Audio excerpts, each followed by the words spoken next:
इधर महाराज नारद जी आए, कहा हिमाचल बेटी का विवाह नहीं करोगे?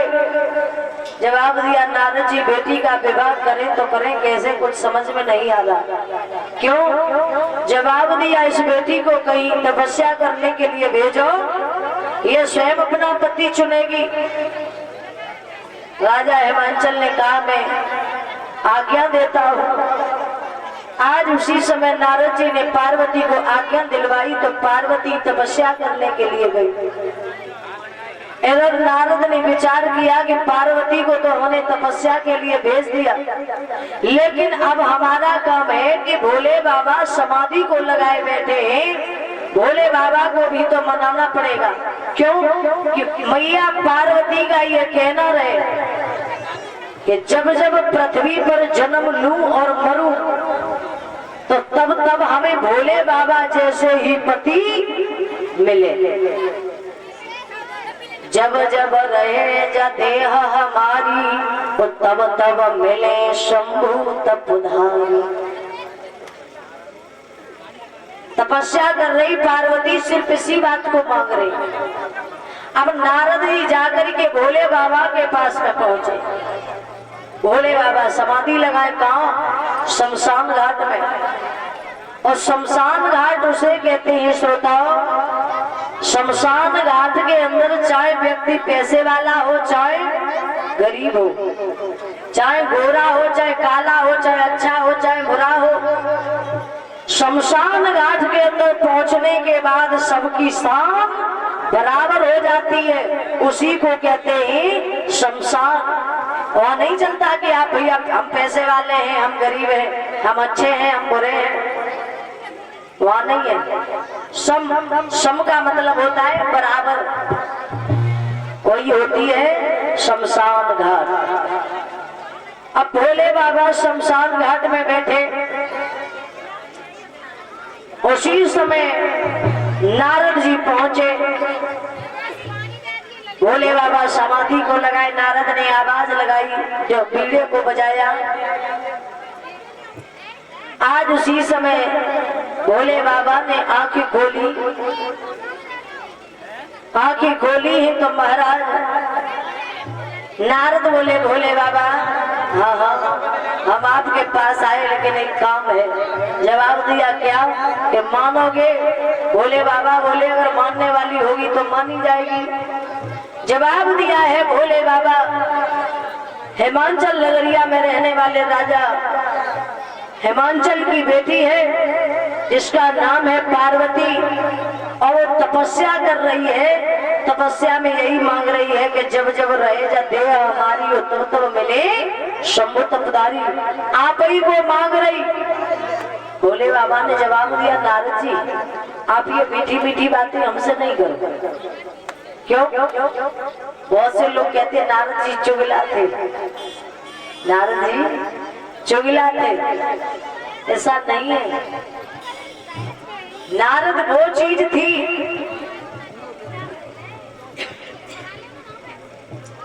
जिसे किसी ने पा नहीं पाया। और नारद जो कह देते थे वो पक्का 100 में से 100% अब सोना था। वही थे नारद। नारद की बात कभी रद्द नहीं जाती थी। नारद जो कह दे पक्का मानो, कभी रद्द नहीं गई उनकी बात। उन्हीं को कहते थे नारद। और कभी कभार तो भैया हर कोई हर काम को आनंद लेते ना, तो नारद लेते होंगे। नारद ने भोले बाबा से कहा, भोले बाबा आपको विवाह करना पड़ेगा। भोले बाबा ने जवाब दिया, विवाह तो हम कर ले, लेकिन आपको पता है नारद जी कि हमारे यहाँ रहने के लिए कोई अच्छा स्थान नहीं है, कोई अच्छा आश्रम नहीं है। और भला हम तो एक शमशान घाट में रहने वाले व्यक्ति, भूत प्रेत के साथ में रहने वाले, हम कैसे दूल्हा बनेंगे? जवाब दिया, वो मेरी इच्छा है, देवलोक से देवियों को बुलाएंगे, आपका श्रृंगार करवाएंगे, बढ़िया सा दूल्हा बनाएंगे, आप तैयार तो हो जाओ। भोले बाबा ने जवाब दिया अगर आपकी इच्छा है तो मैं तैयार है। नारद ने जाकर के इधर पार्वती को घर भेजवा दिया। इधर भोले बाबा का विवाह करने के लिए भोले बाबा को तैयार कर रहे नारद जी। सभी देवी देवताओं को बुलवाया।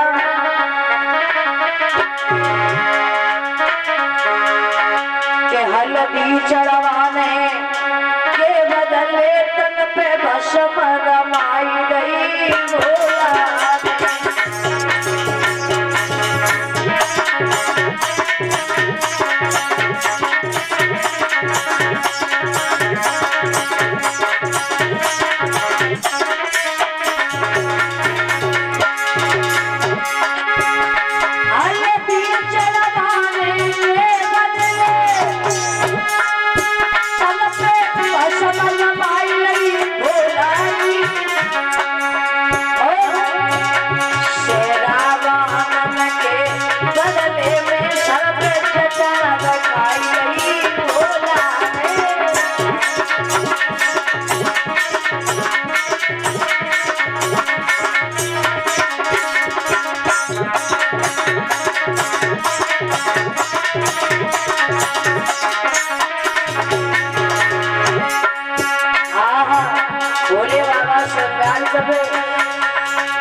सतगुरुदेव भगवान की। आज महाराज भोले बाबा तैयार हो गए, दूल्हा बने। शमशान घाट में भस्म पड़ी हुई है, भस्म लगा ली। सेहरा कौन अरे भैया जटा रखा है, अच्छत तच्छत नाग गले बाहों में पहने। भोले बाबा का जितना श्रृंगार है सब सर्पों का है। 50-15 आ रही है। परम सम्मानीय शिवम यादव भैया भोले मोयारो दीन को झोंका। मुझे सतगुरुदेव भगवान की सही बात है, धूप ज्यादा है।